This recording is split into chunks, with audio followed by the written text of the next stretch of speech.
Some cried, some laughed, and some didn't react at all. But in every one of these cases, the moment the life sentence was read was the moment their future was sealed forever. From chilling smiles to complete emotional breakdowns, these are 12 convicts reacting to life sentences. Number 12. Dylan Roof. In 2015, Dylan Roof entered the Emmanuel African Methodist Episcopal Church in Charleston, South Carolina, and joined a Bible study group. After sitting with the congregation for nearly an hour, he suddenly opened fire, taking the lives of 9 people. No one knows what prompted the attack, and when Dylan was arrested after a manhunt that lasted just over a day, he claimed he wanted to start a race war. Dylan was raised in an unstable home, and his family had expressed their concerns about his self-isolation. In the weeks leading up to the attack, he had completely withdrawn from his friends and family. Police later found his disturbing online activities, which included whole websites dedicated to his white supremacist ideologies. Ironically, Dylan was remembered as having several African-American friends in high school. Even on the day of the attack, he claimed that he almost did not go through with it because of how nice everyone there was. Still, something snapped in him, and he committed the violent crime. The prosecution noted that he held no remorse for his actions, refusing to ask the victims' families for forgiveness, or even admitting that he had committed a horrendous crime. In his eyes, he had done the right thing.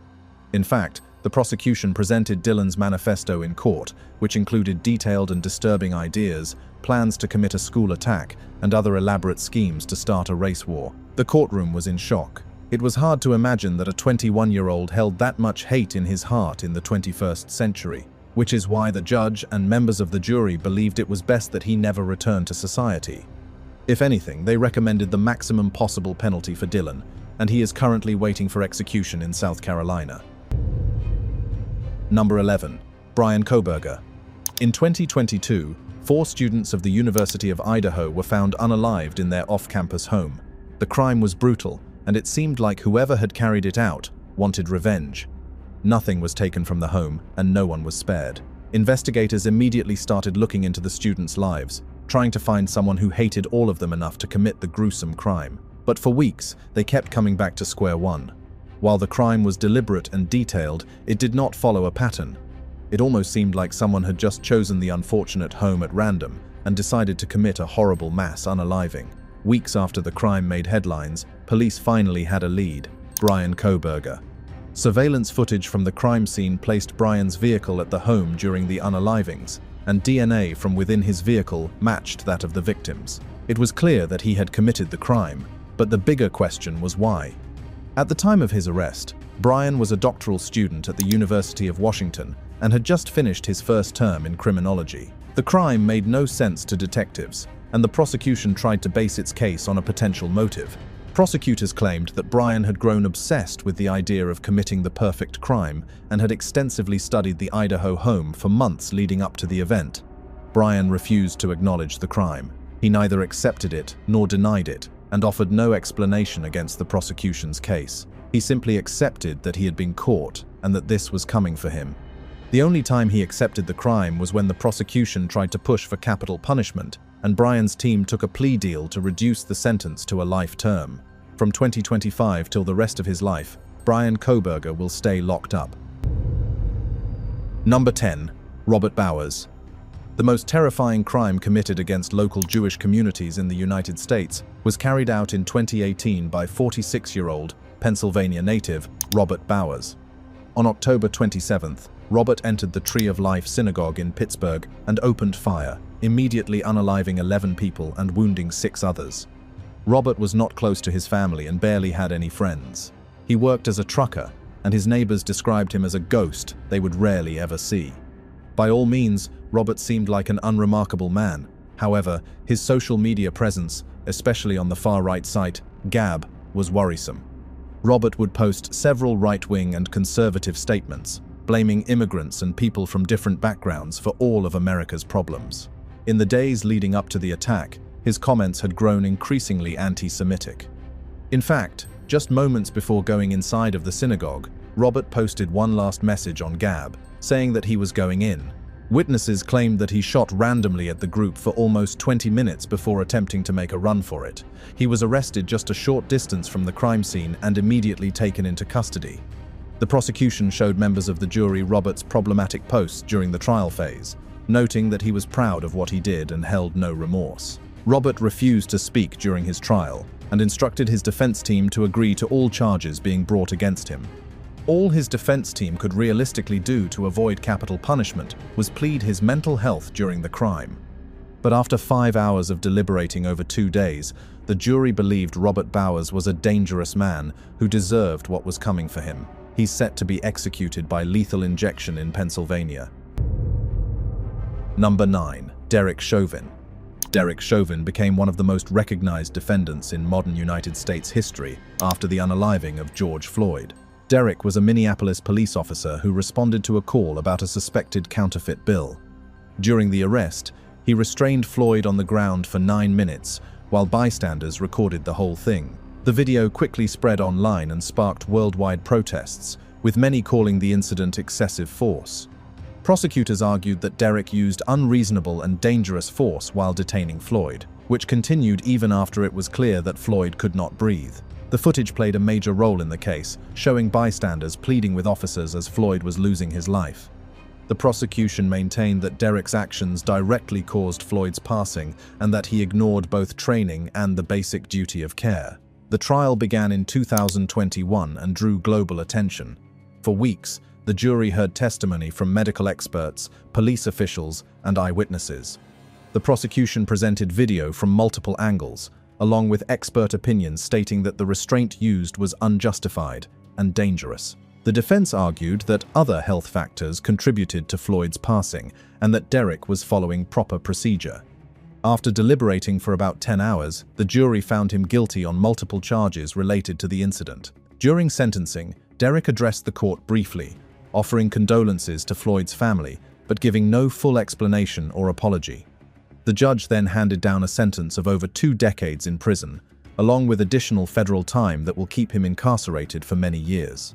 As the sentence was announced, Derek stood quietly, while the courtroom absorbed the decision, offering no reaction as he was led away. Number 8. Travis McMichael.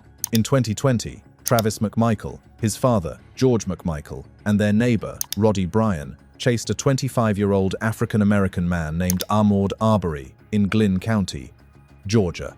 Days before the incident, there had been a string of robberies in the Glynn County areas, and the 3 men had taken it upon themselves to investigate. They had previously identified the suspect as a tall, African-American male, but investigators claimed that there was no evidence supporting their belief that Ahmaud was the culprit. Still, when the McMichaels saw Ahmaud out on his morning jog, they immediately started chasing him in their van. Both men were registered gun carriers. George was also a former officer, and Travis was in the Coast Guard. They also alerted Roddy that they had a potential lead connected to the burglaries. When the McMichaels tried to stop Ahmaud with their van, it started a confrontation between Ahmaud and Travis. Roddy recorded the entire thing. During the altercation, Travis had pointed his weapon at Ahmaud and then shot at him, alleging self-defense. While it was obvious that Travis had shot him, there was video proof, and the fact that he admitted as such when he called 911, no arrests were made for 2 months. In fact, body cam footage from the scene of the crime, while Ahmaud was still alive but bleeding out, showed the officer very calmly talking to the 3 men, even referring to George by his first name, as if nothing serious had just happened. It was not until mass protests erupted in the area that the 3 men were apprehended. Even then, they maintained their innocence, and Travis claimed that Ahmaud was the one who provoked the attack.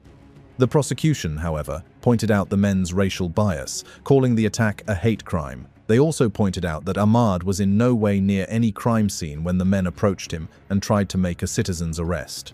Travis, the actual shooter, was set to face a life term if convicted, and he was confident that he would not, which is why his jaw dropped to the floor when the jury returned with a guilty verdict, sentencing him to spend the rest of his life locked up.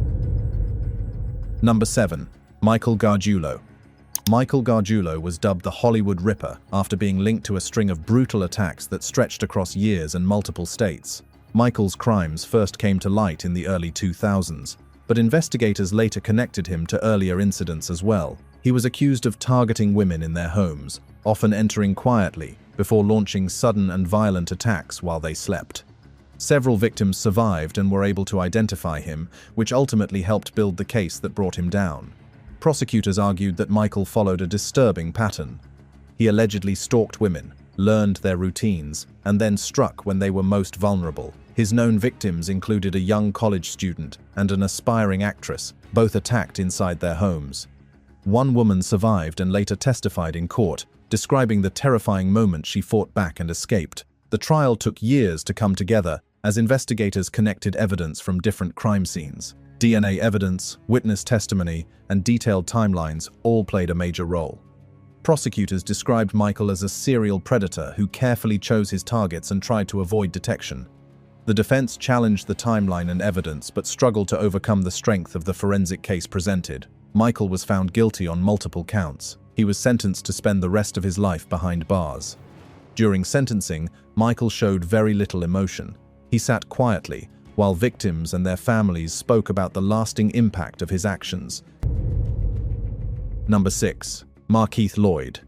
In December 2016, 24-year-old Sade Dixon was shot by her 41-year-old ex-boyfriend, Markeith Lloyd.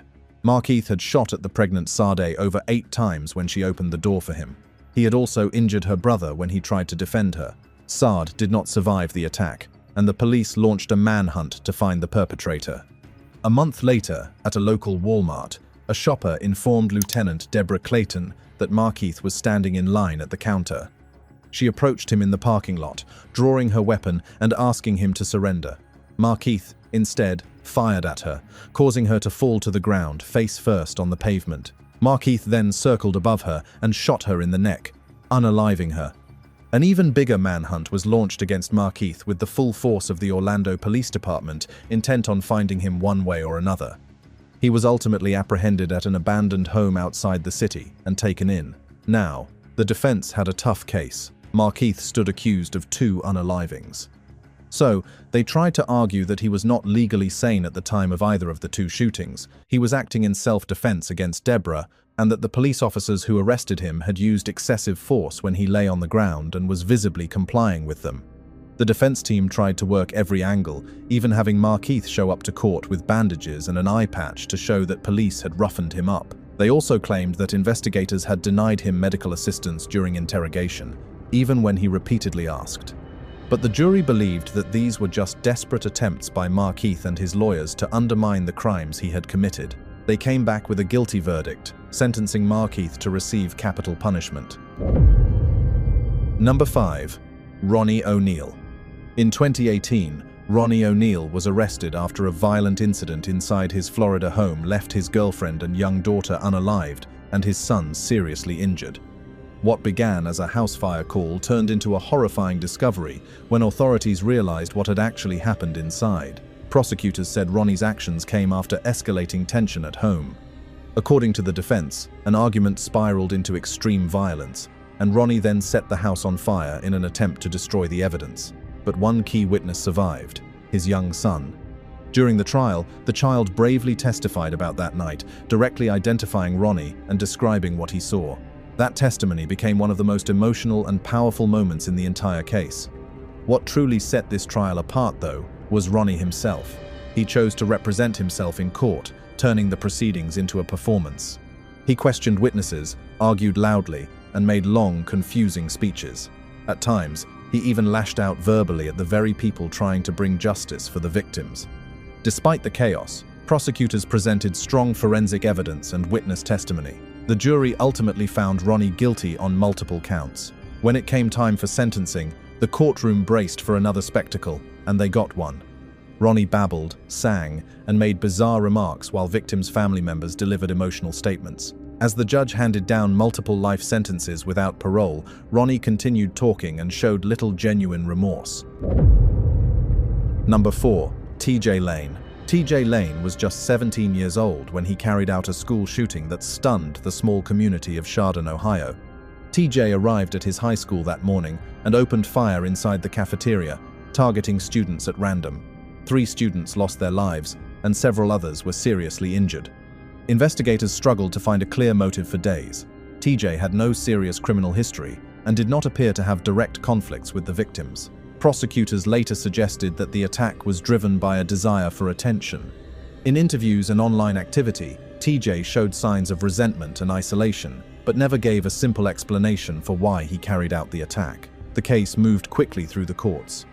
Faced with overwhelming evidence and witness testimony, TJ eventually pleaded guilty to multiple charges related to the shooting. By doing so, he avoided a full trial but guaranteed that he would spend the rest of his life behind bars.